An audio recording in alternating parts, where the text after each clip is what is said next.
El 1 de mayo, eh, la revista Semana publica los nombres de las personas que el ejército había chuzado. Acá los llamaban los perfilados.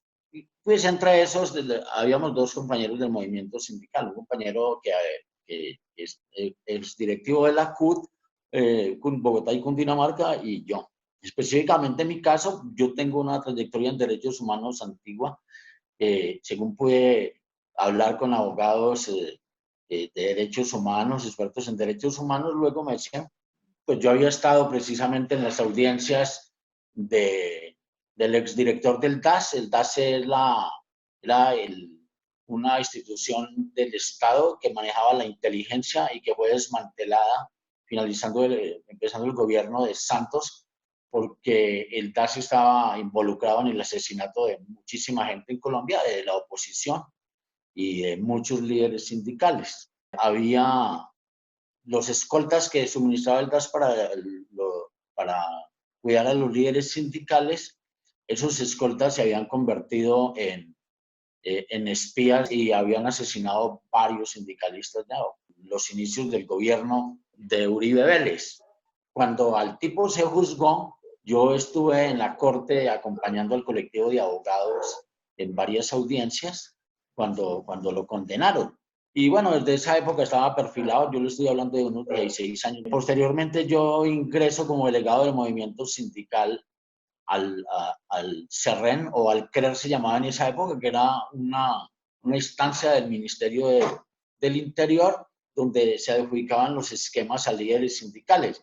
Y ahí tienen asiento la Fiscalía, la Procuraduría, el Ejército, la Armada, la Presidencia de la República, Naciones Unidas, etcétera, y Defensoría del Pueblo, y bueno, y habíamos 3 delegados del movimiento sindical.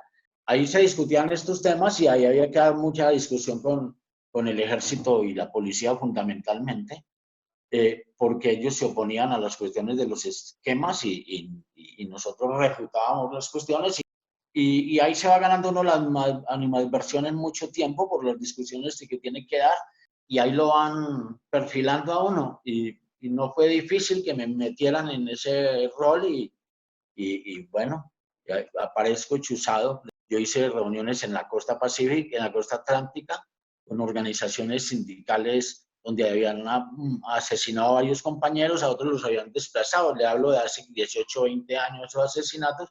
Yo estoy reviviendo eso para el informe de la Comisión de la Verdad que vamos a entregar ya en unos 15 días, ya está elaborado totalmente. Entonces, en todos estos años he tenido la oportunidad, pues, que las víctimas le tengan confianza a uno y le cuenten, porque ellos no le hablan a todo el mundo. Ustedes saben cómo es Colombia. Y, pues, si sabían de todas las reuniones, porque me tenían chuzado hace casi 2 años, y después me puse a atar cabos y vi que me seguían, y pues todo ha sido encaminado al gobierno de Uribe, de ultraderecha, el Centro Democrático, que ha perseguido a líderes sindicales, que se ha propuesto al proceso de paz. Dijo cuando ganaron las elecciones que ellos iban a tratar de destruir el proceso de paz. La verdad que lo están haciendo, porque han asesinado a muchos dirigentes de las FARC que se habían acogido en el proceso, en las zonas de desmovilización donde están la antigua guerrilla, y nos han cercado prácticamente a los líderes sindicales que tenemos una posición crítica acá en el país, y a la oposición y al ejército, que debían de utilizarlo para perseguir otros actores. Nos lo han dedicado a los líderes sociales y sindicales. Han visto la cantidad de líderes sociales que han asesinado en este periodo de gobierno, ha sido bastante alarmante.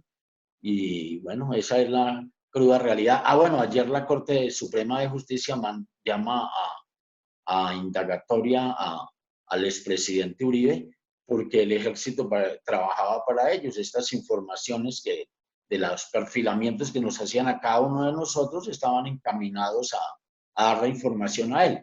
Varios de los generales que han destituido y que han en estos días y que han tenido que renunciar por esa presión, varios de ellos habían dicho que esta información se la daban ellos a los grupos paramilitares.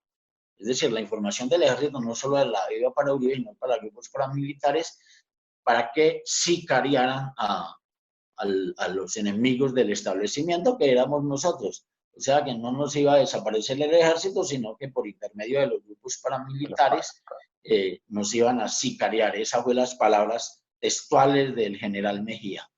No, mire, primero que todo agradecerle a la CLATE porque fue de las primeras organizaciones que se pronunció. Yo he tenido internacionalmente, bueno, y nacionalmente una solidaridad muy importante. La solidaridad de ustedes ha sido fundamental. Llevamos 33 días ya de haber ocurrido los hechos. No, yo no espero nada del Estado, pero sí la solidaridad ha sido bastante importante. Quiero hablar de que el 97% en Colombia de los homicidios, de las amenazas, de desplazamientos y siempre que hay contra el movimiento sindical está en la impunidad.